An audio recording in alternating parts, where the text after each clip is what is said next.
Hey friends, welcome back. This is week 3. So far, we've done our opening and our warm-up. We've done the main body of the class, and now we come to the last 15-minute portion of the class where we want to have our students go into deep relaxation. Possibly there'll be a few minutes for meditation and then a closing chant if you choose to use a chant.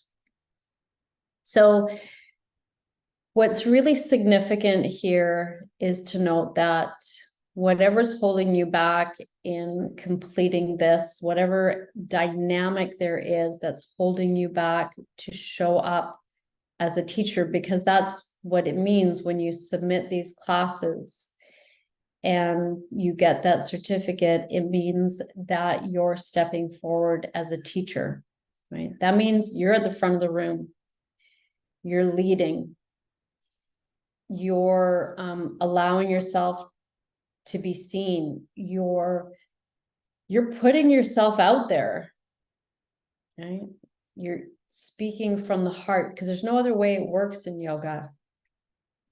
You can go up there and make it more of a performance. If you have a performance background, that is a risk, right? You can come to the front of the room and just put on that performer aspect of yourself and just flow through a yoga class. But that doesn't create the same kind of class that's created when you show up as a true student, lifelong student of yoga. Because that is about ongoing transformation. That's about touching into those places of pain we talked about last week and using that pain as part of the process, transmuting that pain, unlocking that energy, because ultimately where we want to go in Kundalini is fulfillment of your potential. So there is something that is slowing down your process. There's something that's causing you to stall, not submit the class, not even seriously consider yourself as a teacher, as a leader on this path. And whatever that dynamic is, it's the same dynamic that shows up in everything else that you're doing in your life. Because showing up as a teacher means being super raw and real and being committed to continuously doing your work and allowing yourself to be seen. And that touches on all sorts of dynamics within ourselves. And a lot of them are third chakra related. Our third chakra is our self-esteem, our self-worth. And a lot of my Kundalini people don't see themselves as struggling with self-worth issues because they're go-getters. They're getting all sorts of things done. They're getting so much done that they're constantly burning out. And they're perfectionists, and they tend to be A-types. So if any of that resonates for you, think about that a little bit. Is your perfectionism holding you back? Are you working so hard achieving goals that might not be right for you, that is causing that repeated burnout? Because you're not feeding your soul if you're out there running around proving your self-worth through these successes that maybe are meaningless to you, or don't really have the depth of meaning that the goal connected to your soul purpose has. Our soul purpose becomes clear over time, and will, if you've been in the self-mastery series, if you've done your next chapter, all of the courses come back to that theme, and I've got more for you. We're going to keep coming back to that theme, approaching it from so many different angles until we really get it. This is what we're meant to do. There's something, so what is this that we're meant to do? This that we're meant to do is really becoming fully who you are.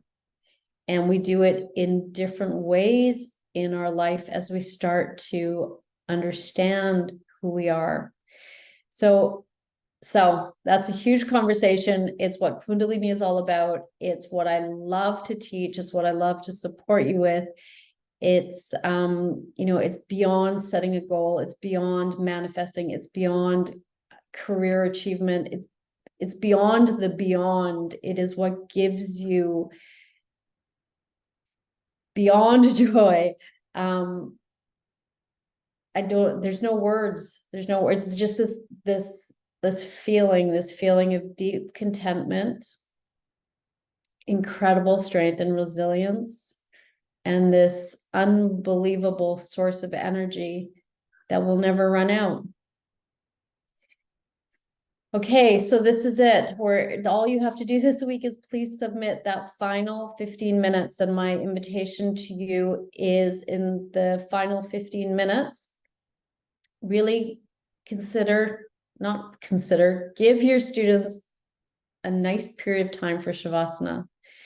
If now our class is a total of 75 minutes. So the minimum I would want to see that period of deep relaxation, that Shavasana, is a full 5 minutes. Okay? A full 5 minutes once you get them into Shavasana. You could go up to 7 minutes if it's been a really intense class. And I don't mean just physically. Some of the classes that we do are intense in a different sort of way. They can be a little more triggering. 5 to 7 minutes is really ideal. You can also spend that time in that final 15 minutes introducing them to a short meditation. And that could be a meditation that then they have now to take home with them and use for a longer period of time, turn it into an 11-minute meditation. So that's also something nice to do. And then closing with the chant. Lots of people who've done sort of traditional Kundalini classes might like to end with the song, "May the long time sun shine upon you." I like to use the mantra Sat Nam, connecting back to your true essence, your soul identity, and remind you of that purpose that you're here to live into. So I'm waiting for the final element of your class. It's the last 15-minute portion. Look back at your notes. If you need more information, reach out, reply to this email. Just shoot me an email. Just reach out any way you'd like. I'm excited to see your finalized first class, and we're not going to fail you. We're here to support you. We want to take the stress out of yoga. We're here to support you every step of the way. Thank you for being here.